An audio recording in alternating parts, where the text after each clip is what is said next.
नमस्कार किसान भाइयों, जैसा कि आप सभी को ज्ञात है कि हमारा क्षेत्र सिवनी मालवा विशेषकर किसान समाज अनेकों प्रकार की समस्याओं से जूझ रहा है और इन समस्याओं का यदि समय रहते हमने निराकरण नहीं किया तो निकट भविष्य में ये समस्याएं विकराल दैत्याकार रूप धारण कर किसानों की आर्थिक स्थिति के साथ साथ निश्चित ही किसानों की फसलों को नुकसान पहुंचाएगी और हमारी खेती पर भी एक गहरा संकट पैदा करेगी। यूरिया की समस्या भी एक विकराल रूप धारण किए हुए लंबी लंबी लाइनों का दर्द झेलने के बाद भी किसानों को सिर्फ टोकन मिला, यूरिया नहीं।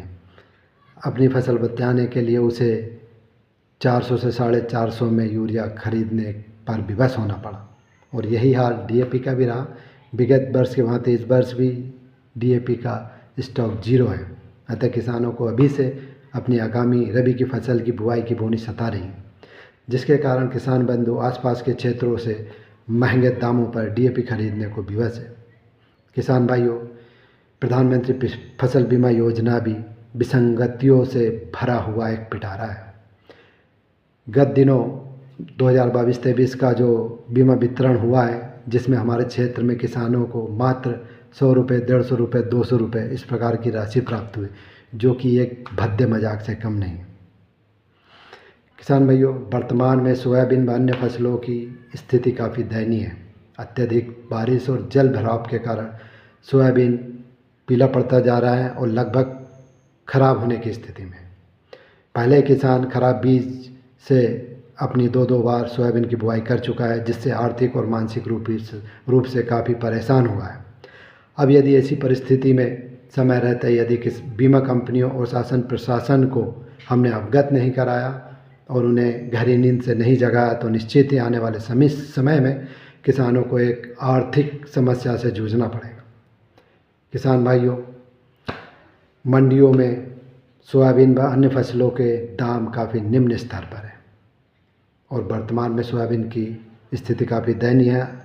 अतः ऐसी स्थिति में निश्चित ही सोयाबीन का उत्पादन काफ़ी निम्न होगा और यदि ऐसी स्थिति में किसानों को उचित दाम नहीं मिला या सरकार ने समर्थन मूल्य पर सोयाबीन व अन्य फसलों का खरीद नहीं किया तो निश्चित है किसानों को बहुत बड़ा आर्थिक नुकसान होगा।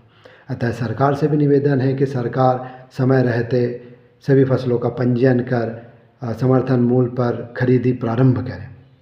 किसान भाइयों, ऐसी अनेकों प्रकार की समस्याएं हैं जो किसानों और खेती के लिए विकराल रूप धारण की हो। यदि समय रहते सभी किसान बंधु एकजुट होकर आगे नहीं आए तो निश्चित ही ये समस्याएं विकराल रूप धारण करके खेती को एक गहरा संकट पैदा करेगी। इसी हेतु क्रांतिकारी किसान मजदूर संगठन के तत्वाधान में दिनांक 15 सितंबर दिन सोमवार को प्रातः 10 बजे तवा कॉलोनी से एक विशाल ट्रैक्टर रैली का आयोजन किया जा रहा है, जो तवा कॉलोनी से प्रारंभ होकर मंडी प्रांगण में सभा के रूप में संबंधित अधिकारी को ज्ञापन देकर समाप्त की जाएगी। किसान भाइयों, ये समस्या किसी किसान विशेष, व्यक्ति विशेष या संगठन विशेष की नहीं है। ये समस्याएं संपूर्ण क्षेत्र की, संपूर्ण किसान समाज की है। अतः आप सभी से निवेदन है कि सभी एकजुट होकर, संगठित होकर अपने ट्रैक्टर के साथ पधारें और कार्यक्रम को सफल बनाएं, क्योंकि यदि हम आज नहीं लड़े, आज हमने आवाज़ नहीं उठाए तो निश्चित के ये समस्याएं विकराल रूप धारण करके हमारी आर्थिक स्थिति और हमारी खेती पर एक बड़ा संकट उत्पन्न करेगी। इसके समाधान हेतु हमें सभी को एकजुट होकर आगे आना पड़ेगा। जय हिंद, जय भारत, जय बलराम।